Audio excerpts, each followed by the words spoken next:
All right, let's jump right in. We hear a lot about our duties as citizens, but what does that really mean? Well, it turns out there's a huge, and I mean huge, difference between the things you absolutely must do and the things you really should do.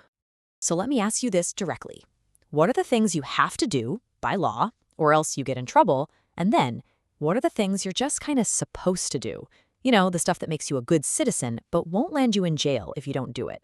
That's the puzzle we're going to crack today. Okay, so this whole must-do versus should-do thing, it really boils down to two official-sounding terms, civic obligations and civic responsibilities. And yeah, they sound almost the same, but trust me, understanding the difference is key. It's kind of the secret to understanding how our society actually works. First up, let's tackle obligations. Now, these are the heavy hitters, the non-negotiables. A civic obligation is something the law says you have to do, period. There's no wiggle room. The main thing to remember here is that word required. And if you don't do it, yep, there are real legal consequences. All right, now for the other side of that coin, responsibilities. A responsibility is something you're, well, encouraged to do. The law isn't going to come after you. Instead, these are the things you choose to do because they make our communities and our whole democracy a heck of a lot stronger. The key word here is encouraged. So you want the super simple way to remember all this? The ultimate study hack? It's this. Obligations are the things you must do. Responsibilities are the things you should do. That's it. Obligation is a must, responsibility is a should. Nail that down and you've totally got it. Okay, so let's get real and break down the musts. What do these civic obligations actually look like in everyday life? I mean, look at this list. It's pretty foundational stuff, right? Obeying laws, well, that just keeps society from going haywire. Paying taxes, that's what pays for everything from roads to schools. And jury duty ensures our justice system has a shot at being fair. Then there's defending the nation. These aren't suggestions. You skip out on these, you're looking at fines or even arrest. All right, we've got the musts down. Now let's switch gears and talk about the shoulds. Remember, these are the things you won't get arrested for, but they are absolutely vital if we want a democracy that actually works well for everyone. Now notice the difference in the consequence here. Nobody's going to slap a fine on you for not voting, right? Or for skipping a town hall meeting.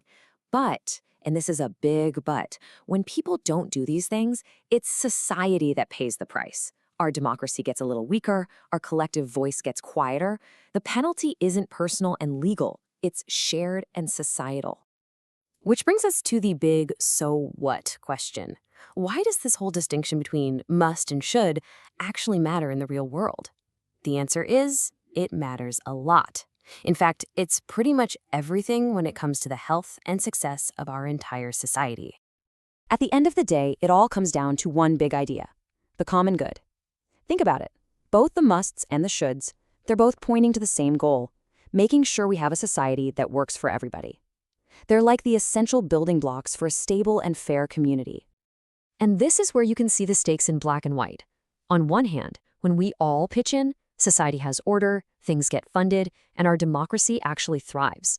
But on the other side, when people check out, the whole system starts to fray, society suffers, and our individual voices, they get lost. It just goes to show you that what we each choose to do or not do has a massive ripple effect. Okay, if there is one single thing you remember from this whole explainer, please make it this sentence. It sums everything up perfectly. Obligations keep society running. Responsibilities keep society thriving. Think about that for a second. The musts are the bare minimum. They keep the lights on. But the shoulds? That's where the magic is. That's how we improve, how we grow, how we actually become a better nation. It's the difference between just surviving and truly flourishing. So, I want to leave you with this question. Look, we all have to do the musts. That's a given. But the real power to shape our future, to make our communities better, that is all wrapped up in the shoulds. So, which responsibility are you going to embrace to help us all thrive? The choice is yours, and it's a choice that makes all the difference.